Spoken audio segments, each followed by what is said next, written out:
Picture America in 1955. A country of 165 million people spread across a continent. If you wanted to drive from New York City to Los Angeles, you'd be on the road for nearly a week. You'd navigate a patchwork of state roads, narrow two-lane highways, and small-town main streets. There were no clear signs, no consistent speed limits, no guarantee the road ahead was even paved. America was growing fast, but it was stuck in place. Then, in 1956, President Dwight D. Eisenhower signed a single piece of legislation that would quietly and permanently reshape the country. It authorized the construction of 41,000 miles of road. It was the largest public works project in American history. And by the time it was done, it hadn't just changed how Americans traveled, it changed where they lived, what they ate, where they worked, and what they dreamed of. This is the story of the interstate highway system and how it changed America forever. To understand what the interstate system meant, you have to understand what came before it. In the early 20th century, American roads were a local responsibility. Towns and counties built their own roads, to their own standards, with their own money. The result was chaos. A road that was paved in Ohio might dissolve into gravel the moment you crossed into Indiana. The first real push toward a national road network came in 1916, when the Federal Aid Road Act offered states money to improve their roads. But it was modest, and it was slow. Then came World War II, and a lesson that changed everything. Continue their all-out offensive upon Nazi war plants in Europe. In one 24-hour period, 22 major rail junctions and scores of airfields from the Netherlands to Western Germany felt the force of Allied bombs. During the war, General Eisenhower saw Germany's Autobahn firsthand. The Germans had built a modern highway network, fast, straight, and designed to move troops and equipment quickly across the country. Eisenhower was stunned. He saw something America didn't have, and when he became president in 1953, he didn't forget it. But Eisenhower's vision wasn't just military, it was also fear. The Cold War was heating up. Nuclear anxiety was real, and the question in Washington was stark. If a nuclear bomb fell on a major American city, how would millions of people evacuate? The answer was roads, big ones, federal ones. On June 29, 1956, Eisenhower signed the Federal Aid Highway Act into law. It was a quiet moment. Eisenhower was actually recovering from an illness in the hospital. No grand ceremony, no cameras, just a signature. But what that signature set in motion was enormous. The act created the Highway Trust Fund, fueled by a tax on gasoline. The federal government would cover 90% of the cost. States would cover the rest. The target, 41,000 miles of controlled access highway, linking every major city in America. The price tag? Estimated at $25 billion. The final cost, decades later? Over $500 billion. No one quite knew what they were building. Not yet. Construction began almost immediately. Through the late 1950s and into the 1960s, America tore into itself. Hills were leveled, rivers were bridged. In some cities, particularly black and low-income neighborhoods, entire communities were demolished to make room for the new roads. In cities like Baltimore, Atlanta, and Los Angeles, Highways were deliberately routed through minority neighborhoods. Housing was destroyed. Communities were divided. The interstate that carried millions to prosperity also carried something else: displacement, disinvestment, and lasting inequality.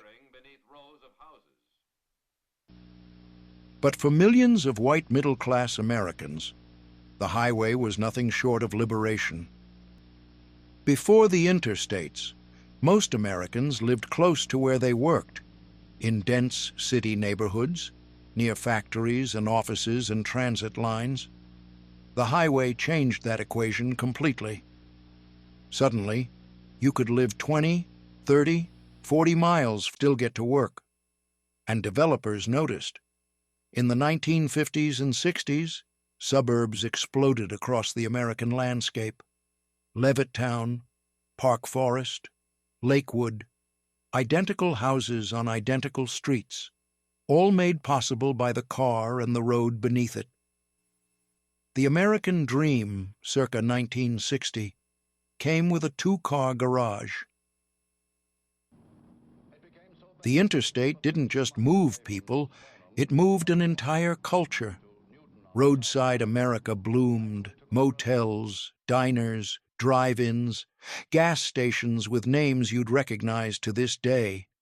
McDonald's opened its first franchised location in 1953, and by the 1960s, the Golden Arches had learned a crucial lesson: put a restaurant near an interstate exit, and the customers would come. The trucking industry was transformed overnight. Goods that once traveled by rail now traveled by truck, faster, cheaper, point to point. Walmart, which opened its first store in 1962, built its entire business model around a hub-and-spoke trucking system made possible by the interstate network. The highway didn't just connect consumers to products, it rewrote the rules of retail. The original vision called for a complete system by the mid-1970s. Reality was messier. Urban routes sparked protests. Environmental concerns emerged. Costs ballooned. The system was officially designated complete in 1992, nearly 4 decades after Eisenhower's signature. By that point, it stretched nearly 47,000 miles, slightly more than originally planned. America had built something that had never been built before. Today, the interstate highway system moves roughly 70% of all freight in the United States. Every Amazon package, every carton of milk, every piece of furniture, clothing, and car part. It all travels on this system at some point in its journey from factory to front door. The American economy, as we know it, could not exist without the interstate. It is invisible infrastructure, like electricity or running water.